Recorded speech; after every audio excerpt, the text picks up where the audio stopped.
tip to become a good parent without yelling. I have read many books about parenting since my wife was 12 weeks pregnant, but I haven't been able to apply much of what I've learned. After 2 years of extensive research on various parenting methods, deep reflection, and personal experience, I have drawn 3 key lessons. 1.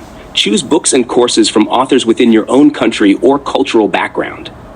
For example, you cannot apply Western-style individualistic parenting in an East Asian country that prioritizes family bonds and traditions.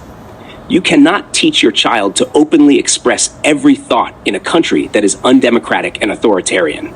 You cannot prioritize teaching your child music and art over agricultural skills in a country facing a food crisis.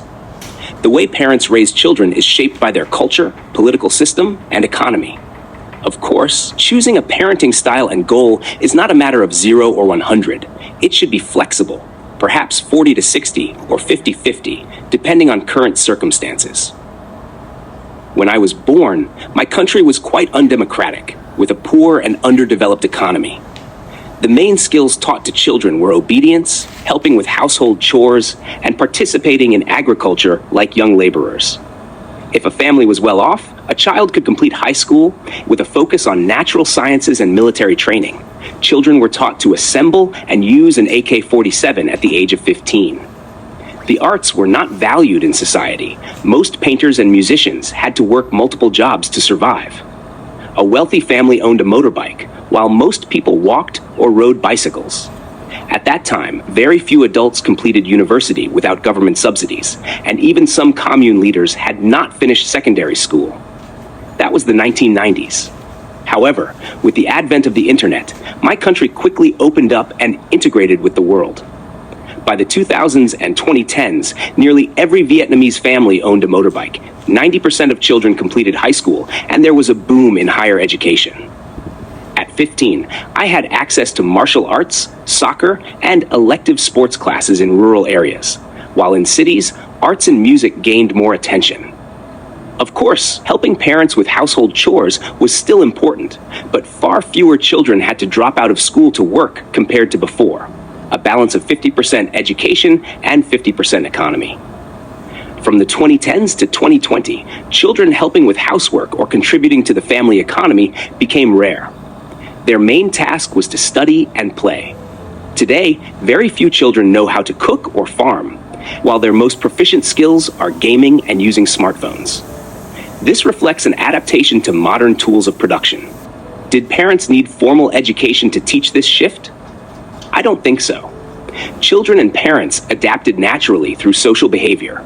Our brains learned on their own.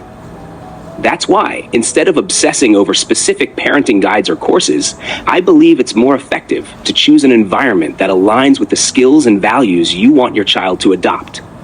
Gradually expose them to that environment, and their brain will copy and integrate naturally. I don't dismiss parenting tips or psychological advice for parents, but they play only a small role in shaping a child's development. Moreover, many parents struggle to apply techniques that go against their cultural norms. Don't try to raise your child in a way that is completely different from the surrounding culture. You can't and shouldn't do that. It will make it harder for the child to adapt to life. If you want to raise an American child, immigrate.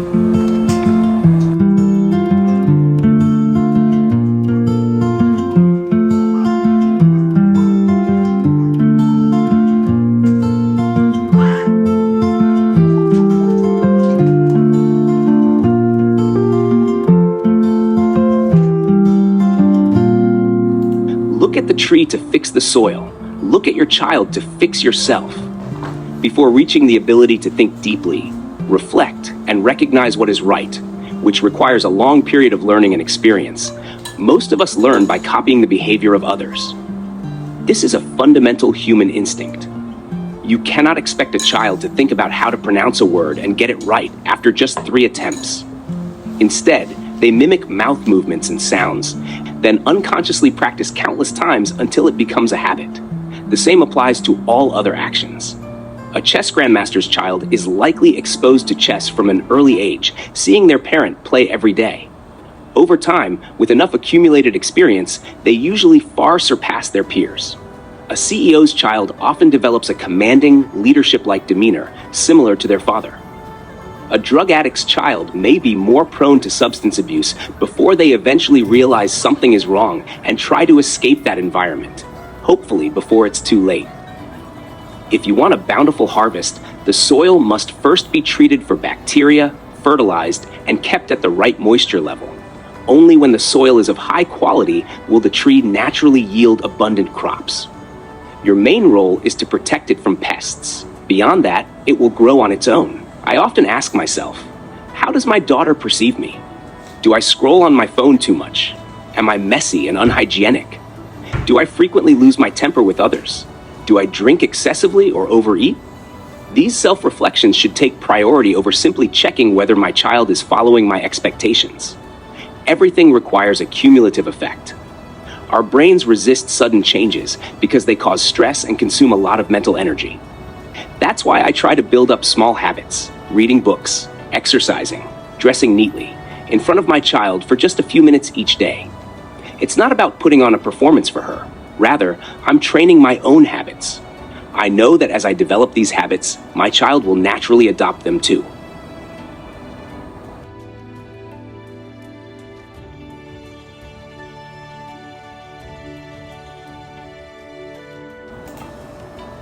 Part 3. A happy childhood is the most important thing.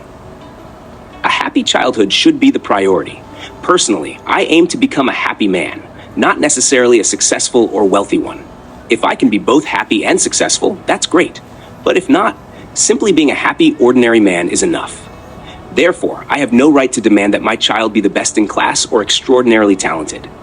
First and foremost, my child must be happy. If they are also gifted and accomplished, that's wonderful. But if not, being a healthy, normal child is more than enough.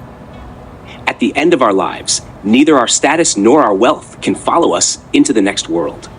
What we carry with us are our emotions and memories, the pain, the joy, and the moments that shaped our lives, including our childhood.